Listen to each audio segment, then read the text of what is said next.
이번에는 최신의 교육의 동향 두 번째를 살펴보도록 하겠습니다. 학습 목표를 보면 지난 시간에는 최근 학교 교육의 동향, 또 역량중심 교육, 또 교육학의 영역 이런 부분에 대해서 살펴봤고요.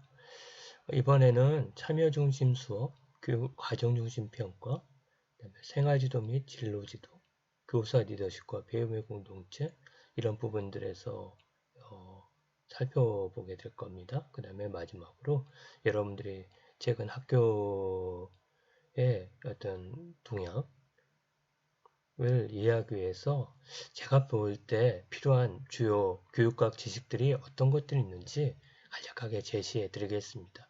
만약 임용시험을 고려하신다면 이런 내용들은 반드시 알고 계시면 아마 도움이 될 거고요. 이 내용들을 토대로 해서 기출문제를 한번 살펴보십시오.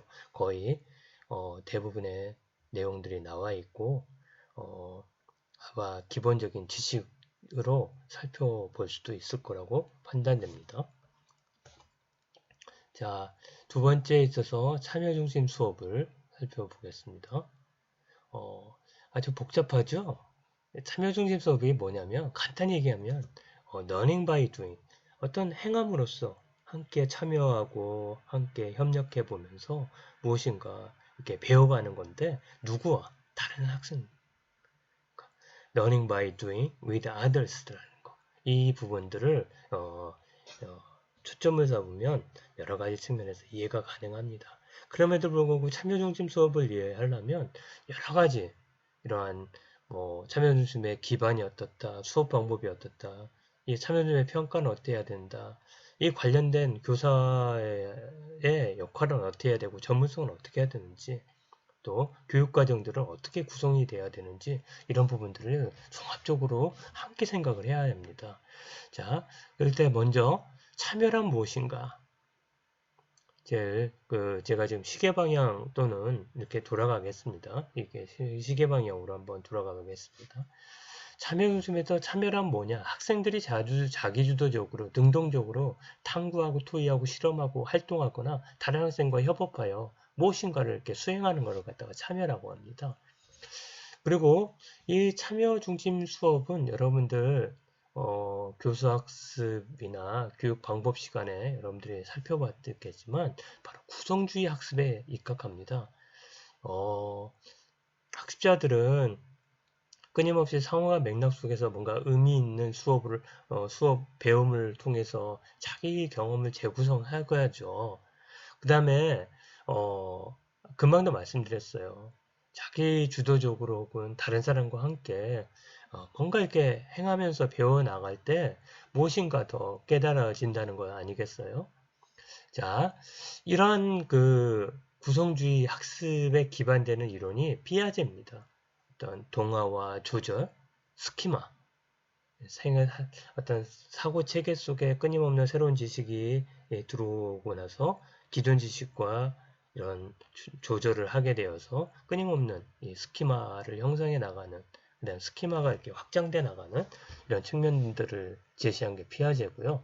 비코스키가 얘기한 그런 근접 발달 영역, 어떤 교수자가 갖고 있는 전문성 영역에 학생들이 끊임없이 이렇게 조언해주고 코칭해주고 이렇게 뭔가 이렇게 멘토해주면서 계속해서 이렇게 교사 영역 안으로 전문성 안으로 이렇게 이끌어가는 그런 과정인데 이럴 때 어떤 발판을 마련해 주는 거죠. 이렇게 지식에 조언을 주거나 이렇게 어떤 참고 자료를 이렇게 제공해주는 이러한 측면에 있어서 스코폴딩의 역할이 굉장히 중요하다고 이렇게 제시한 게 비코스키입니다.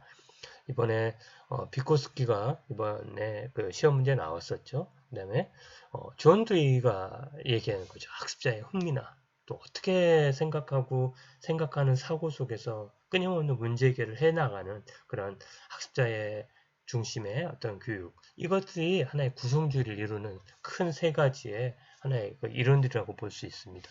이거 바탕으로 해서 결국 종합해 보면 다시 말씀드리지만 learning by doing with others 혹은 자기주도적으로 하는 그러한 행하면서 배우는 것을 얘기할 수 있겠습니다.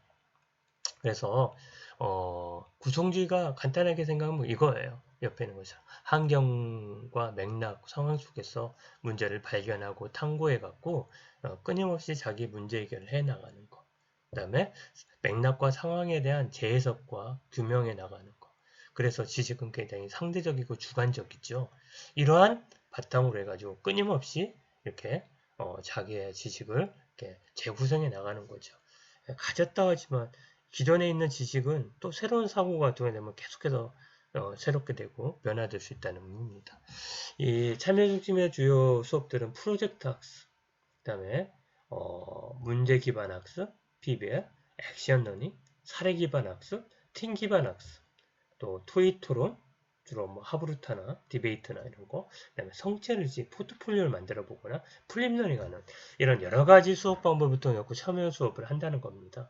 이렇게 참여하고 이렇게 뭔가 행한다면 지필 평가나 이렇게 여러 가지 어떤 결과 중심의 평가를 해서는 안 되죠. 과정과 수행 중심의 평가를 해야 됩니다. 그리고 이 참여 중심의 수에 있어서 성취 평가가 굉장히 밀접한 관련인데 이렇게 뭔가 이렇게 수행하면 이거를 객관화해서 이렇게 평가할 수가 없습니다. 그래서 일정 수준의 기준을 정해놓고 어느 정도 도달했는지를 평가하는 겁니다. 그래서 이 참여 중심 수업에 있어서의 과정 중심 평가가 요구되는데 과정 중심 평가는 바로 절대 평가, 그다음에 형성 평가, 성장, 노력 참조 평가 이러한 유형의 어떤 평가가 굉장히 주된 항목을 내고 이런 것들이 임용시험에 다 나왔었습니다. 그 다음에 주로 이제 이렇게 수행평가를 하다 보고 과정중심 평가 굉장히 중요한 거는 누가 봐도 이건 제대로 평가인 건지 신뢰도나 객관도가 중요하고요. 그 다음에 정말 타당도를 굉장히 중요시하는 부분들이 중요하죠. 그래서 신뢰도 부분도 굉장히 중요한 부분이어서 이걸 어떻게 객관적이고 신뢰성 있게 평가를 했는지 이 과정을 이런 부분들이 굉장히 임용시험에 나왔던 걸로 보여집니다. 그 다음에요, 이제 교육과정을 한번 볼게요. 이제 참여중심 수업은 주로 문제중심, 탐구중심, 융합중심으로 간다 그랬어요. 지난 시간에, 지난 앞부분에 역량중심 교육과정에서 다뤘던 내용이죠. 주로 참여중심의 수업은 주제중심, 문제중심, 탐구중심, 주로 실습이나 체험이나 그다음에 융합중심으로 가게 됩니다. 이런 측면에 있어서 어떻게 보면 통합적인 교육과정에 있어서 경험을 재구성하는 그런 교육과정이죠. 교과를 재구성해야 되고 그 다음에 경험 중심의 교육과정에서 문제 해결에 어떻게 사고할 거냐를 함께 고려할 수 있고요. 그 다음에 어떤 실험이나 탐구나 이런 위해서는 지식의 구조나 어떤 파편을 가르치는 게 아니라 이렇게 지식의 구조를 가지고 이렇게 볼 수 있는 관점, 그 다음에 협업이나 자기 주도성이나 자율성을 강조하는 이런 것들이 하나의 교육과정의 여러 가지 요소들이 장점들을 가지고 참여 중심의 수업에 이렇게 같이 이렇게 함께 이렇게 고려가 될 수 있는 부분입니다. 자, 참여 중심 수업을 하려면 지금까지 해보자면 아주 강의식에 익숙했던 선생님들이 어떤 역할을 해야 될까요? 어떻게 참여 학습자를 지원해야 될까요? 그걸 위해서 갖춰야 될 전문성을 어떻게 개발해야 될까요? 그걸 위해서 먼저 교사 역할은 멘토나 스코어 홀더, 그러니까 어떤 발판을 주거나 또 학습자들이 학습할 수 있게 어떠한 자료를 제공해 주거나 조언해 주거나 그러면서 점점점 선생님이 할 수 있는 그런 여러 가지 사고나 어떤 활동들까지 학생들이 할 수 있도록 청출어만 할 수 있도록 도와주는 거죠. 그 다음에 모델링, 퍼실리데이터 역할을 하는 그런 측면들이 될 수가 있습니다. 또 하나는 수업 코칭이 있어요. 선생님 간의 수업 친구, 멘토가 되어서 정말 자기 장학, 동료 장학, 그다음에 각종 연수, 교과 협의를 통해 가지고 끊임없이 수업 참여 중심 수업, 학습자 중심의 수업을 연구를 해야 되는 그런 측면들이 있습니다. 이것이 참여 중심 수업의 핵심 내용입니다. 다음은 과정 중심 평가입니다.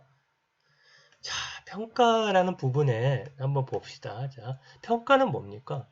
교육과정 목표 달성 정도와 교육과정에 대한 판단을 위한 의사결정한 겁니다. 자, 교육과정의 목표를 달성했는지, 그 다음에 교육의 과정, 여러 가지 목표부터 평가 이르기까지 그때 효율적으로 이루어졌는지를 평가하는 거죠. 무엇인가 판단하는 겁니다. 평가는. 그래서 가치를 부여해주고 뭔가를 이렇게 의사결정하는 게 평가인데요. 그럼 왜 평가를 해야 되죠? 먼저는 학업 성취도를 진단하고요.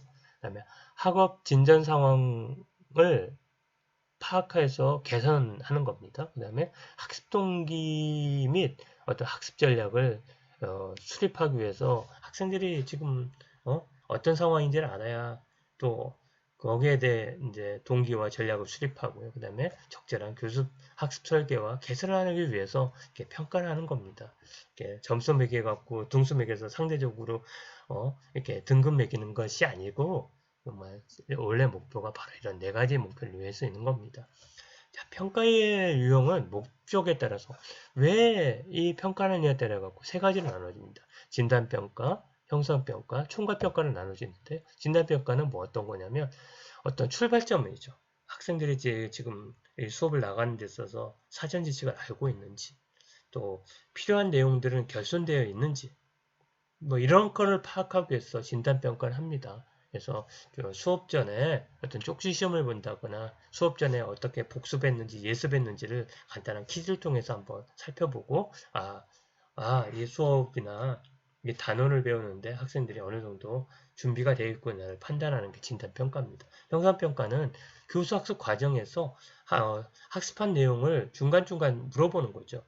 그 다음에 그래서 뭐냐면 약간 이해가 못한 거면 좀 길게 수업할 수도 있고 이해가 잘 되는 거는 빨리 끝내고 다른 그 다음에 내용들을 넘어갈 수 있도록 이렇게 학습 조정을 하고 뭔가 이게 피드백하는 겁니다. 그래서 뭐 이런 여러 가지 측면들에서 형사평가죠. 주로 뭐 퀴즈를 한다거나 질문한다거나 이렇게 하는 거죠. 총괄평가는 뭐냐면 수업이 다 어느 정도 끝난 후에 마무리할 때 수업 목표를 달성했는지 그 다음에 수업에 또 학습에 어느 정도 효과가 있는지 그 다음에 뭐 이런 학생의 어떤 피드백을 주기 위해서 하는 거죠. 이게 큰 그 학기로 따지면 진단평가는 학기 초에 하는 거고 어떻게 보면 형성평가는 한 중간고사쯤에서 어느 정도 지금 배우고 있는지 총괄평가는 기말에 받는 그런 쪽으로 볼 수가 있죠. 그 다음에 기준에 따라서 중고지향평가, 규준지향평가, 그 다음에 노력 참조평가, 성장 참조평가 이 네 가지로 구분할 수 있어요. 중고지향평가는 뭐냐면 어느 정도 알고 성취했느냐 절대 기준이죠. 성취평가제입니다. 절대평가예요. 그 다음에 규준지향평가 누가 더 잘하는가 개인차나 상대적 우열을 가리는 상대평가를 얘기하는 거고요. 노력 참조 자신의 능력에 비해서 얼마만큼 최선의 노력을 다했는지 그 다음에 성장 참조평가는 교수 학습의 성취도가 어느 정도 지는지 그래서 1학기 때, 2학기 때, 그 다음에 학년에 올라가서 1학기, 2학기 때 어느 정도 이렇게 전진되어 있는지 아니면 월별로 어느 정도 이렇게 성취해 나가는지 이것들을 보는 겁니다. 그렇다면 이 과정중심 평가에 있어서는 바로 이런 수행평가, 형성평가를 강조하죠. 예, 수행평가의 부분이에요. 했을 때 이런 과정평가나 수행평가를 위해서는 형성평가, 중고지향, 노력, 성장평가를 강조합니다.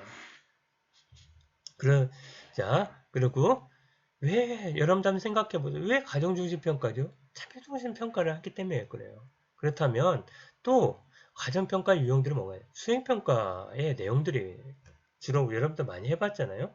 그 다음에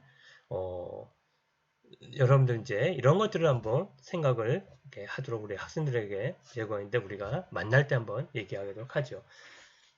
아까쯤에 객관도가 중요하다 그랬습니다. 이게 성취 기준을 하려면 정말 배운 내용들 혹은 가르친 내용들, 도달해야 할 내용들을 적절하게 정확하게 반영했는지가 내는 게 타당도고요. 그 다음에 신뢰도. 얼마나 정확히 오차없이 객관적으로 측량했는가입니다.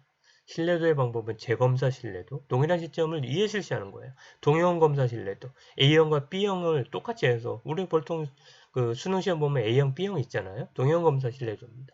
반분 신뢰도는 문항의 반을 나눠 갖고 상관도를 비교하는 거예요. 그다음에 객관도예요. 채점자가 일관되게 평가를 해야 돼요. 특히 수행평가를 하면 질적적인 측면이 강하죠. 과정을 수행하니까. 그랬을 때 채점관 채점자 간 신뢰도. 2명 이상의 채점자를 해가지고 독립했을 때 일관성이 있어요. 아니면 채점되나 신뢰. 한 채점자가 같은 내용에 대해서 일관적인지 이것들을 보는 게 객관도를 볼 수 있는 겁니다. 그 다음에 타당도에 있어서 옆에는 내용 타당도는 전문가가 판단하는 거죠. 그 다음에 구인 타당도. 주로 구인 타당도 하면은 특정하고자 하는 내용들을 이렇게 제대로 특정했는데 봐서 크롬바 알파를 얘기하죠. 이런 것들을 토대로 해가지고 평가의 부분들을 생각할 수 있다는 점 생각해 주고요. 다음은 바로 이 수행평가의 유형들입니다. 시험과 검사 형태도 할 수 있고요. 다양한 형태로 할 수 있죠. 학습이 진행되는 과정과 학습 활동을 강조하는 형태, 그 다음에 평가 자료를 수집하는 전반적인 과정을 고려하는 형태가 있어요. 서술형 평가, 그 다음에 논술형 평가, 구술시험, 그 다음에 실기시험, 면접시험은 바로 시험과 검사 형태의 이런 부분들이 될 수 있고요. 학습이 진행되는 어떤 과정에 있어서 이 부분은 바로 이 토론법, 그 다음에 발표법, 그 다음에 관찰법, 실험 실습법이 있습니다. 주로 우리가 쓰는 게 바로 이런 것들을 많이 하죠. 주로 특정한 주제에 대해서 학생들이 토론을 보고 평가하는 겁니다. 여러분들 이렇게 토론하는 거 보고 이렇게 어떤 내용을 제시하면 알 수 있죠. 그 다음에 발표하는 거가 될 수 있어요. 그 다음에 관찰법, 실험법. 그리고 또 많이 하는 게 이거예요. 어떤 자기 평가 자료를 수집하는 여러 가지 부분에 있어서 자기 평가 보고서 스스로 과정이나 평가 결과에 대해서 자기 스스로 이렇게 평가해 보게 하는 거죠. 그 다음에 주로 많이 쓰는 게 동료평가죠. 자기 평가도 마찬가지로 학습과 과정에서 동료 학습이 학생들이 이렇게 평가하도록 서로 평가하는 겁니다. 동료.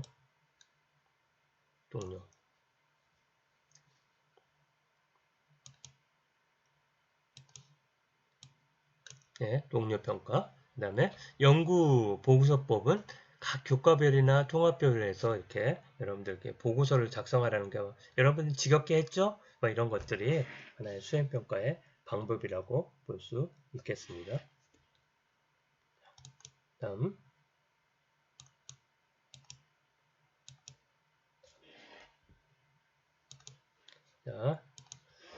자, 다음에 이제 교사 리더십과 배움의 공동체에 대해서 다시 살펴보겠습니다. 자, 교사 리더십이 뭐냐? 간단하게 하면 리더십은 타인에 대한 영향입니다. 그리고 리더는 뭐냐? 목표와 성과를 위해서 이끄는 사람입니다. 타인에게 영향을 미쳐서 어떤 교육의 목표나 성과를 이뤄내는 그런 사람을 리더라고 얘기하는데요. 교사 리더십은 뭐냐? 동료 교사, 학생들에게 이렇게 영향을 미치는 거예요. 목표와 성과를 이루도록. 그래서 어떤 역할을 하느냐? 멘토 역할을 한다. 멘토링 모델링이 된다. 그 다음에 촉진자 역할을 한다. 지지자, 정보 공유자 등의 여러 가지 역할을 한다는 겁니다. 그렇다면 보세요. 교사 리더십은 이제 빨간색으로 된 거예요. 여기. 자, 교사 리더십이라는 게 뭡니까? 바로 교사의 전문성 활용, 공유적이고 참여적인 의사결정, 팀워크와 협업, 상호 코칭과 성찰을 이끌고 수업 및 학생 지도의 전문성 개선을 도모하고 영향을 미치는 것이다. 나중에 얘기할게요. 그냥 이런 거라고 알아두십시오. 그 다음에 데니엘슨이라는 사람이 교사의 리더십에 대해서 특성에 대해서 자, 교사의 리더십은 동료와의 자발적인 협업을 한다. 자발적인 협업. 자, 안 나타나네요.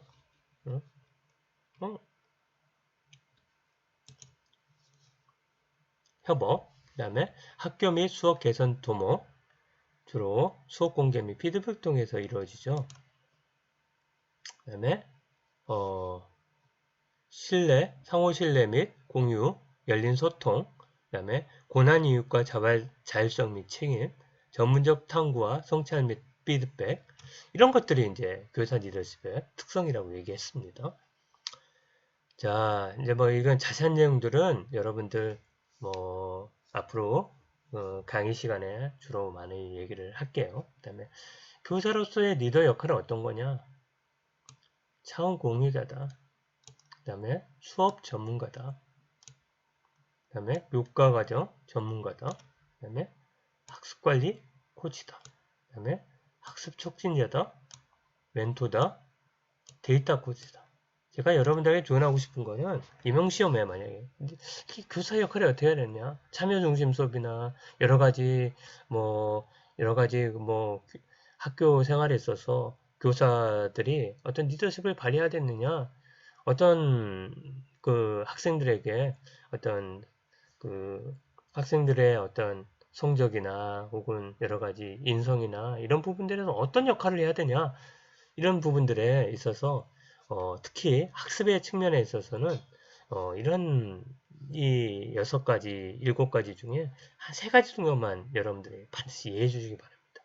학습 촉진자가 된다, 멘토가 돼야 된다, 그 다음에 뭐 수업 전문가가 돼야 된다. 뭐 이런 식의 3가지 측면만 잘 이해해도 여러분들이 대부분 임용시험에서는 요 교사가 어떤 리더를 취집을 발휘해야 되고 어떤 역할을 해야 되는가 뭐 이런 부분들은 여기서 대부분 나옵니다. 요 부분. 자, 다음에는 배움의 공동체와 전문성 개발에 대해서 주로 다른 얘기로 하면 전문적인 학습 공동체, 배움의 공동체 이렇게 얘기합니다. 배움의 공동체는 뭐냐면 교사들이 팀 합성을 통해서 교직 실천 문제나 해결책을 탐색하는 액션 리서치와 관련된 부분들이 많습니다.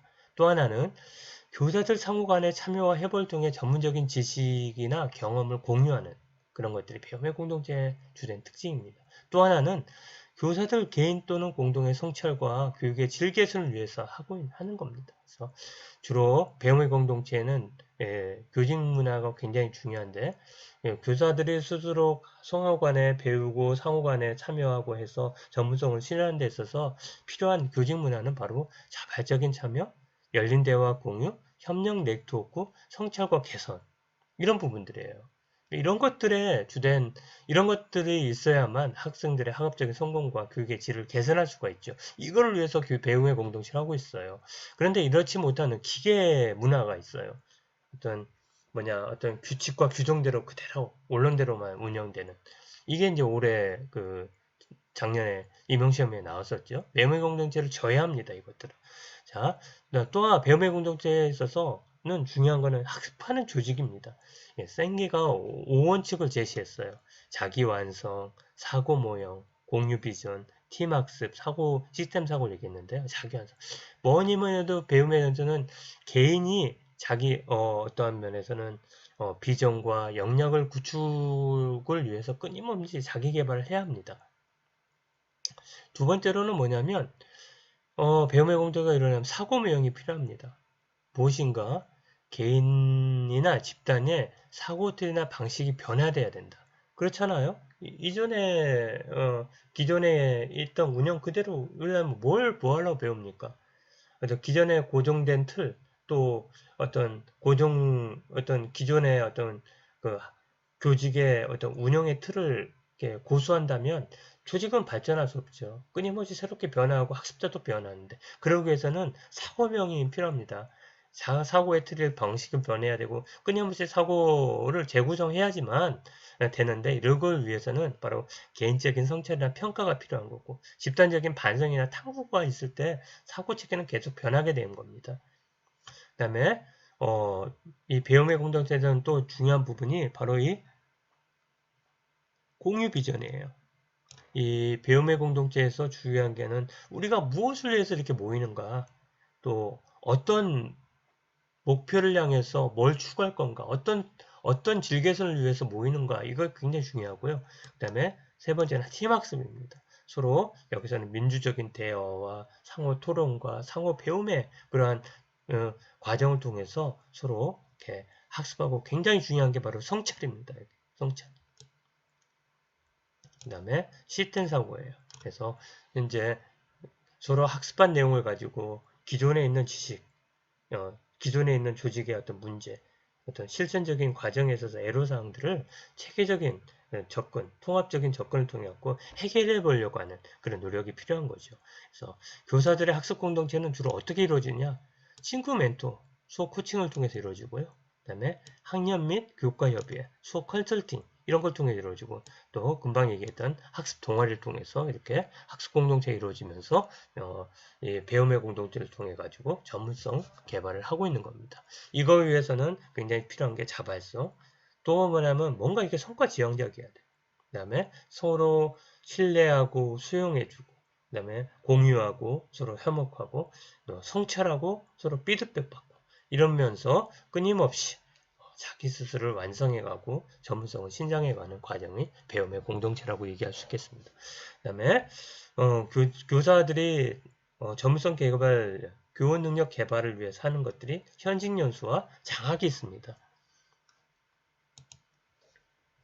예, 이 현직 연수는 바로 기관 중심 연수, 학교 중심 연수, 그 다음에 개인 중심 연수가 있습니다.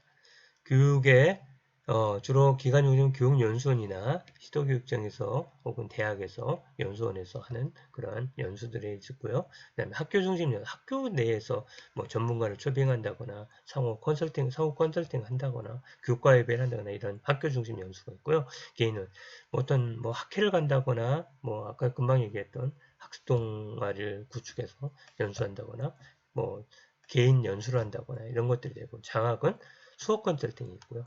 동료 장학, 예, 수업 친구나 멘토링하는 이런 부분들. 멘토링은 주로 수석 교사가 할 수도 있고 동료 간에 할 수도 있는 거고요. 그 다음에 자기 장학, 개인 중심 연수, 독서, 그 다음에 대학원 진학. 개인 중심 연수랑 똑같습니다. 자기 장학이라 불러요. 그래서 어떤 것이든지 이 부분이 바로 임용고사에도 굉장히 중요하게 나오는 부분이에요. 그래서 요 부분만, 요 내용만 제대로 이해하고 계신다면 정말 임용고사에 좀 당황스럽더라도 요런 내용들 적어오시면 돼요. 기출문제 한번 봐보세요. 요런 내용이 다 나와 있죠. 그 다음 수업 정리를 한번 해볼게요. 자, 지금까지 배운 내용의 6대 핵심 역량을 제기했죠. 6대 핵심 역량은 바로 요거였어요. 우리가 교육과정 배우면서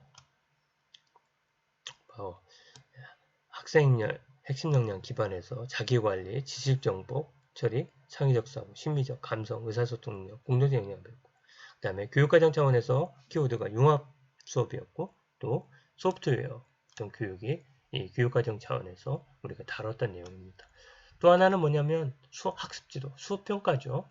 그래서 학생 중심에서 참여 중심 활동, 그 다음에 과정 중심 평가, 그 다음에 여러 가지 방법 중에 토익 토론, 프로젝트 학습, 문제 해결 학습, 액션 러닝, 플립 러닝, 사례 기반 학습 등등이 되겠죠. 자, 지금까지 제가 제시하지 못했는데 생활지도와 진로지도 차원이 여기 나오네요. 자, 생활지도 차원은 학생을 이해해야 하는 활동입니다. 발달상이 어떤지, 학습상이 어떤지, 그들의 성격이 어떻고 적응 기제가 어떤지 이런 것들을 이해해야지만 학생들을 제대로 이해해주고 제대로 된 교육과정과 수업과 이렇게 할 수 있죠. 그 다음에 생활지도의 핵심은 바로 조사활동, 정보 제공, 상담, 배치, 추수활동 이것들은 나중에 제시하도록 하겠습니다. 자, 진로지도에 있어서는 가장 중요한 게 뭐냐면 자유학기제하고 고교학점제라고 얘기했어요. 그러나 이 진로지도에서 중요한 거는 가장 중요한 진로 탐색이에요. 중학교 1학년 때나 2학기, 뭐 1학기 때나 혹은 한 학기 동안 자유학기제를 하죠. 그 다음에 주로 이제 진로지도 때는 내가 내 진로가 내 스스로에 안 맞는 게 이런 거야. 그 다음에 진로를 어떻게 준비해야 된다. 이런 것들이 굉장히 중요한 부분이고 이것들을 강화시켜줘야 합니다. 다음 이런 걸 위해서 교사들은 개인적으로는 교사 리더십을 발휘해야 되죠. 전문가로서, 코치로서, 촉진자로서, 멘토로서, 컨설턴트로서, 안내자로서, 조언자로서, 카운슬러로서, 스캐폴드로서, 또 비판자로서 등의 여러 가지 교사 리더로서의 역할을, 교사로의 역할을 수행해야 되고요. 그 다음에 배움의 공동체예요. 공식적으로는 교과협이나 수업장학이나 또 컨설팅이나 또 뭐 직무연수나 이런 것 등에서 배우고, 비공제는 정말 수덕교사나 선후배 동료들과 함께 멘토링 한다거나 수업 동아리, 아까 전에 학습 동아리를 한다거나 자기 연수를 한다는 등을 통해 가지고 이렇게 어떻게 보면 이런 최근에 일어나는 이런 여러 가지의 어떤 학교의 동향을 제대로 선생님도 팔로우하면서 그에 적절한 전문성을 신장하고 이렇게 수행할 수 있는 그런 부분들이 필요하다고 볼 수 있습니다. 자, 이 부분들은 간단하게 제가 가르치면서, 지금까지 가르치면서 한번 정리해 본 겁니다. 최소한 여러분들이, 이러한 현존 동향과 관련된 이런 교육학적인 교직 과목을 배우는데, 최소한 이 정도는 여러분들이 좀 이해를 해야 된다고 생각한 것들을 한번 뽑아 본 거예요. 어떻게 보면 또, 이때가 2017년 10월 18일 날 제가 학생들한테 수업 시간에 쭉 나열해 줬고, 이 정도 내용은 알아야 여러분들이 4학년들이 많아가지고, 여러분들 임용시험 보는데, 이 정도는 알아야 된다 했는데, 대부분이 적중을 했던 것 같아요. 몇 개는, 물론 신이 아니니까 안 하지만, 이 정도는 알아야 돼요. 지금까지 기출문제 토대로갖고, 이거는 대부분 나왔습니다. 그리고 앞으로도 아마도 이런 것들이 나오지 않을까 생각이 듭니다만, 한번 여러분들, 역량 중심에서는 예를 들면 지식이 유형됐었죠. 그다음에 피터스 얘기했었죠. 외재적 목표나 내재적 목적을 했었죠. 포워드 방식이나 백워드 방식을 얘기했었죠. 그다음에 잠재적 교육과정, 연구교육과정, 통합적 교육과정 다 시험 문제 나왔던 겁니다. 그다음에 소프트웨어 교육에 있어서 집단지성, 다중지능 이번에 다중지능 나왔었죠. 그다음에 메타인지 이런 가지 이제 내용들이 나올 만한 것들이 많아요. 그 다음에 참여 중심 수업에 있어서 구성주의 방법이라 했는데 조나스의 이 방법도 굉장히 중요한 부분이고요. 그 다음에 구성주의의 학습 방법이 뭔지 에디 모형도 시험 문제 나왔었죠. 아직 시험 모형은 나오지 않았습니다. 퀘러의 학습 동기 모형도 나왔었고요. 그 다음에 과정중심평가, 상대평가, 절대평가, 또 진단평가, 총괄평가, 수행평가, 타당도, 신뢰도, 그 다음에 여기 지금 제시는 안 됐지만 노력 참조평가, 성장 참조평가 이런 것들이 굉장히 중요하다는 부분을 말씀드렸고요. 학습자에 의하다면 비아제, 비코스키, 에릭슨, 반두라 이렇게 나왔는데 비코스키가 나왔고요. 에릭슨도 나왔었어요. 그 다음에 반두라도 나왔었어요. 피아제가 아직 안 나온 것 같은데 피아제도 한번 눈여겨보기 바랍니다. 그 다음에 학습이론 전략, 그 다음에 자기조절학습, 자기조절학습, 학습동기, 행동수정 원리, 학습을 위해서 원리, 이건 생활지도에 나와야 할 부분이지만 굉장히 중요한 부분이에요. 진로상담에 있어서는 지지적 상담, 비지지적 상담, 문화실조, 보상주의, 여러 가지 측면에서 굉장히 중요한 부분들이에요. 청소년의 비행이론도 나왔었는데 이런 내용들을 좀 살펴볼 필요가 있습니다. 그 다음에 교사 리더십과 배움의 공동, 교사들에서 배우는데 배움의 공동, 아까 전에 나왔던 부분들이에요. 그거와 함께 비공식 조직, 그 다음에 조직의 이중성, 그 다음에 관료제 및 전문가 조직, 단단한 결합 조직, 위안 조직, 이런 부분들이 굉장히 중요하게 다룰 내용들이라는 거. 여기에 더해가지고 한번 먼저 이 학습 내용들을 인터넷이든 네이버든 찾아가지고 한번 간단하게 보고, 그 다음에 교육과정 평가원에 나와 있는 그런 기출 문제를 통해 갖고 한번 보세요. 대부분 이 정도만 알면 다 풀 수 있는 문제입니다. 초등이든 중등이든. 자, 수고하셨습니다.